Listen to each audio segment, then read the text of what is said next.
नमस्कार, झारखंड समाचार में आप सबों का स्वागत है। आइए जानते हैं आज की ताजा मुख्य खबरों को।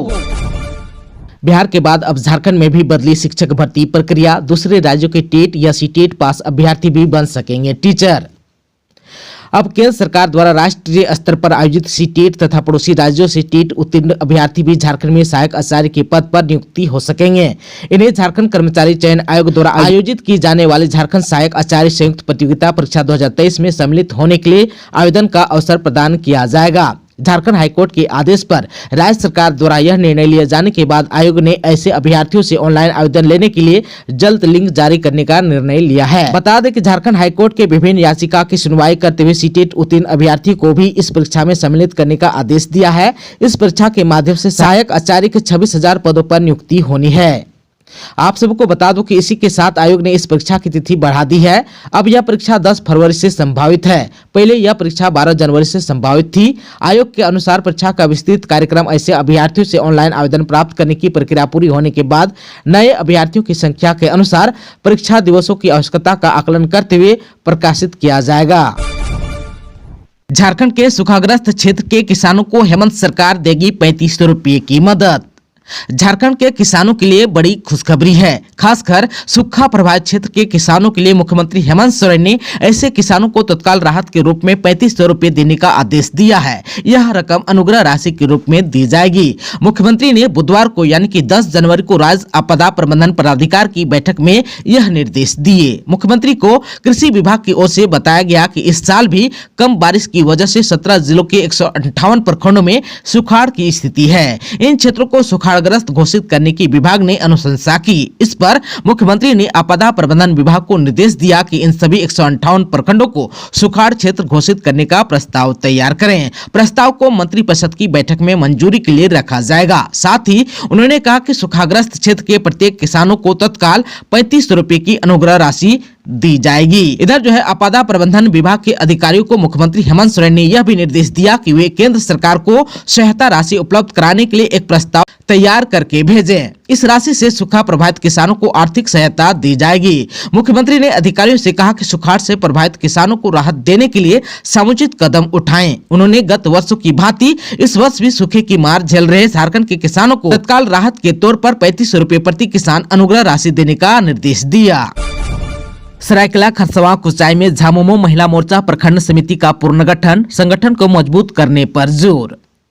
सरायकेला खरसवां जिले के कुचाई के आम बगान में झारखंड मुक्ति मोर्चा यानी कि झामुमो महिला मोर्चा की संगठनात्मक बैठक हुई। बैठक में संगठन को बूथ स्तर पर मजबूत बनाने, अधिक से अधिक महिलाओं को संगठन से जोड़ने तथा सरकार की उपलब्धियों को जन जन तक पहुंचाने पर चर्चा हुई। बैठक को संबोधित करते हुए विधायक दशरथ गगराई ने कहा कि महिला मोर्चा झामुमो संगठन का महत्वपूर्ण विंग है। प्रखंड में महिला मोर्चा को सशक्त बनाते हुए महिला मोर्चा के कार्यकर्ताओं से राज्य सरकार की उपलब्धियों के साथ साथ पार्टी के नीति सिद्धांतों को गांव-गांव तक पहुंचाने की अपील भी की। कहा कि अधिक से अधिक महिलाओं को पार्टी से जोड़ें। गगराई ने कहा कि पार्टी कार्यकर्ताओं के मान सम्मान का पूरा ख्याल रखा जाएगा। विधायक दशरथ गगराई ने कहा कि राज्य सरकार महिलाओं के हित में लगातार काम कर रही है। उन्होंने कहा कि पार्टी कार्यकर्ता अभी से 2024 में होने वाले लोकसभा व विधानसभा चुनाव की तैयारी में जुट जाएं।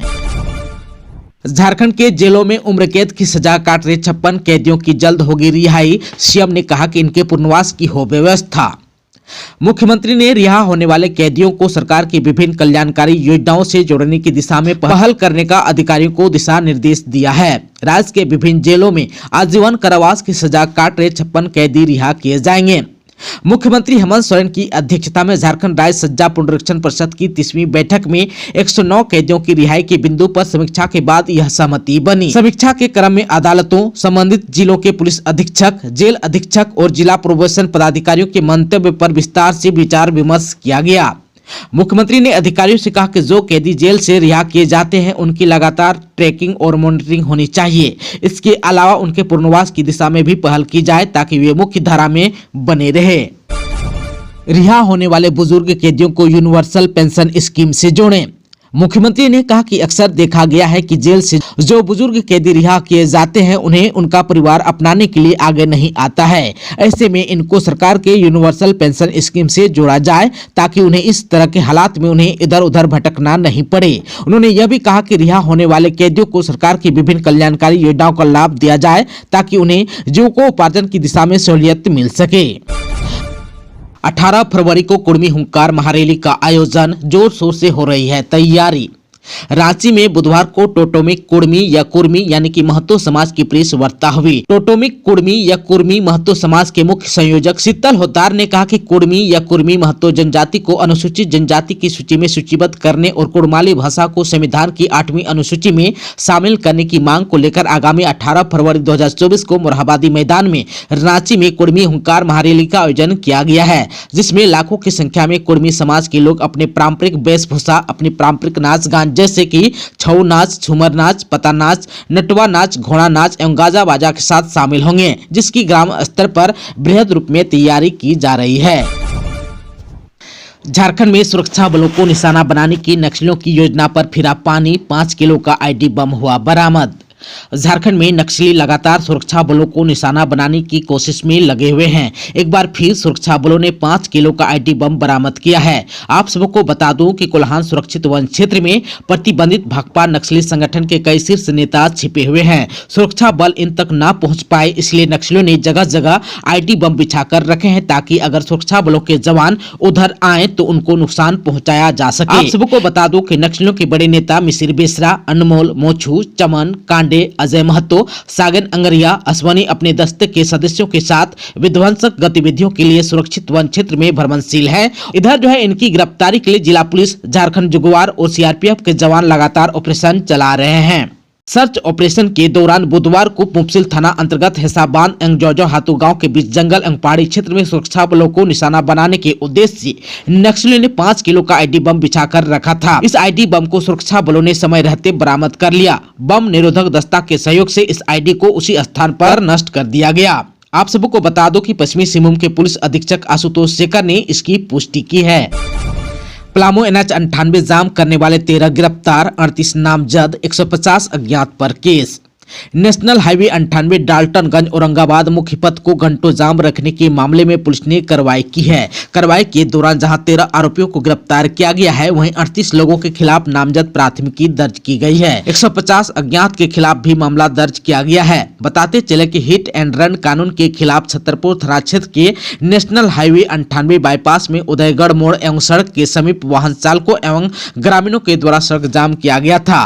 मंगलवार सुबह से लेकर शाम तक सड़क जाम कर प्रदर्शन किया गया था। इस क्रम में सैकड़ों वाहन नेशनल हाईवे पर फंस गए थे। वहीं कई स्तरों पर प्रशासनिक अधिकारियों के समझाने के बाद भी आंदोलनकारी चालकों एवं ग्रामीणों ने सड़क से जाम नहीं हटाया था। एसपी रेशमा रेमेशन ने बुधवार को बताया कि नियम के विरुद्ध भीड़ इकट्ठा कर राष्ट्रीय राजपथ को जाम कर वाहनों की आवाजाही रोकने, आगजनी कर राष्ट्रीय राजपथ को क्षति पहुंचाने, सरकारी वाहन को क्षतिग्रस्त करने और पुलिस बल पर जानलेवा हमला करने के मामले में 13 लोगों को गिरफ्तार कर जेल भेज दिया गया। वहीं 38 नामजद और 150 अज्ञात पर केस छतरपुर थाना में दर्ज हुआ है। राज्य स्तरीय सीएम आमंत्रण फुटबॉल कप प्रतियोगिता का उद्घाटन रांची धनबाद ने जीत के साथ की शुरुआत। पर्यटन, कला, संस्कृति, खेलकूद एवं युवा कार्य विभाग झारखंड सरकार के तत्वावधान में बुधवार से 3 दिवसीय झारखंड राज्य स्तरीय मुख्यमंत्री फुटबॉल कप प्रतियोगिता शुरू हो गई। 12 जनवरी तक खेली जाने वाली इस प्रतियोगिता का उद्घाटन विभागीय सचिव मनोज कुमार ने किया। स्वागत भाषण विभागीय निदेशक सुशांत गौरव ने दिया, जबकि मंच का संचालन वरीय प्रशिक्षक अजय झा ने किया। आगंतुकों का स्वागत प्रतियोगिता के आयोजन सचिव सह जिला खेल पदाधिकारी रांची सुरेंद्र कुमार ने किया। वहीं मौके पर कई जिलों के जिला खेल पदाधिकारी एवं गणमान्य व्यक्ति भी उपस्थित थे। इस प्रतियोगिता में झारखंड राज्य के 4 जोन यानी कि Dhanbad zone, Dumka zone, Chaibasa zone एवं रांची जोन की विजेता एवं उप विजेता पुरुष महिला टीम भाग ले रही है। आप सबको बता दो कि बुधवार को परिणाम इस प्रकार रहा। पुरुष वर्ग के पहले मैच में रांची विजेता टीम ने संघर्षपूर्ण मुकाबले में सरायकला खरसावां को 3-2 से हराकर अगले चक्र में प्रवेश प्रवेश किया। वहीं दूसरे मैच में पाकुड़ विजेता बनाम धनबाद विजेता के बीच मैच ड्रॉ रहा, दोनों एक एक गोल करके बराबरी रही। वहीं तीसरे मैच में रांची विजेता ने धनबाद उपविजेता को 2-0 से हराकर अगले दौर में प्रवेश किया। वहीं चौथे मैच में रांची उपविजेता और सरायकेला खरसावां विजेता के बीच मैच ड्रॉ रहा। वहीं महिला वर्ग का पहला मैच रांची विजेता टीम और पश्चिमी सिंहभूम के बीच हुआ, जिसमें रांची 2-0 से जीतकर अगले चक्र में प्रवेश किया। दूसरे मैच में पाकुड़ ने बोकारो को 1-0 से हराकर अगले चक्र में प्रवेश किया। वहीं तीसरे मैच में रांची विजेता ने बोकारो को 1-0 से हराकर अगले चक्र में प्रवेश किया। वहीं चौथे मैच में धनबाद ने साहिबगंज को 3-0 से हराकर अगले चक्र में प्रवेश किया। चक्रधरपुर में जिला स्तरीय विज्ञान प्रदर्शनी में बच्चों ने दिखाई प्रतिभा। बच्चों में विज्ञान के प्रति तकनीकी सोच का विकास करना है विज्ञान प्रदर्शनी का मुख्य उद्देश्य है। इससे छात्रों में बौद्धिक क्षमता का विकास होता है। उक्त बातें चक्रधरपुर अनुमंडल शिक्षा पदाधिकारी मधुकर कुमार ने कही। श्री मधुकर बुधवार को चक्रधरपुर प्रखंड के चैनपुर स्थित जिला शिक्षा एवं प्रशिक्षण संस्थान में आयोजित जिला स्तरीय विज्ञान प्रदर्शनी में बतौर मुख्य अतिथि के रूप में संबोधित कर रहे थे। उन्होंने कहा कि बच्चे भविष्य के जिम्मेवार नागरिक हैं। इनकी क्षमता के बदौलत ही देश का नाम रोशन होगा। मौके पर विशिष्ट अतिथि क्षेत्र शिक्षा पदाधिकारी अविनाश राम ने कहा कि विज्ञान प्रदर्शनी के माध्यम से वैज्ञानिक चेतना व प्रतिभा निखारने का अवसर मिलता है। देश के विकास के लिए विज्ञान और तकनीक का विकास आवश्यक है। इससे पहले मुख्य अतिथि अनुमंडल शिक्षा पदाधिकारी मधुकर कुमार एवं विशिष्ट अतिथि क्षेत्र शिक्षा पदाधिकारी अविनाश राम ने दीप प्रज्वलित कर कार्यक्रम का उद्घाटन किया। इस मौके पर विभिन्न विद्यालयों के शिक्षक और शिक्षिकाएं मौजूद थे। पुलिसकर्मी की हत्या में शामिल आरोपी समेत आधा दर्जन अपराधी डकैती की घटना को अंजाम देने से पूर्व चढ़े पुलिस के हत्थे देसी कट्टा, गोली समेत अन्य सामान हुआ बरामद। जमशेदपुर पुलिस ने पुलिसकर्मी समेत दोहरे हत्याकांड में शामिल आरोपी के साथ आधा दर्जन आरोपियों को डकैती की घटना को अंजाम देने से पूर्व गिरफ्तार किया है। अपराधियों को उस वक्त गिरफ्तार किया जब मुसाबनी के बेनासोल स्थित स्वर्णरेखा नदी के किनारे पंप हाउस के पास डकैती की योजना बना रहे थे।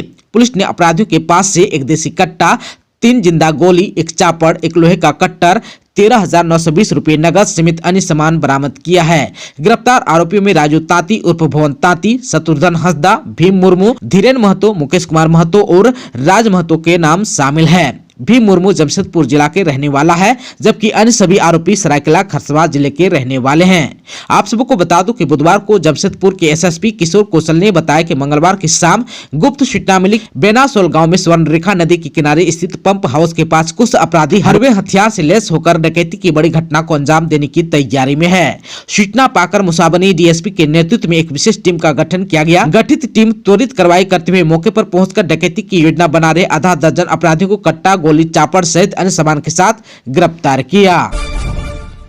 राहुल गांधी की न्याय यात्रा से भाजपा को ही है फायदा, कांग्रेस मुक्त भारत की परिकल्पना के वे सबसे बड़े सूत्रधार अमर बावरी ने कहा।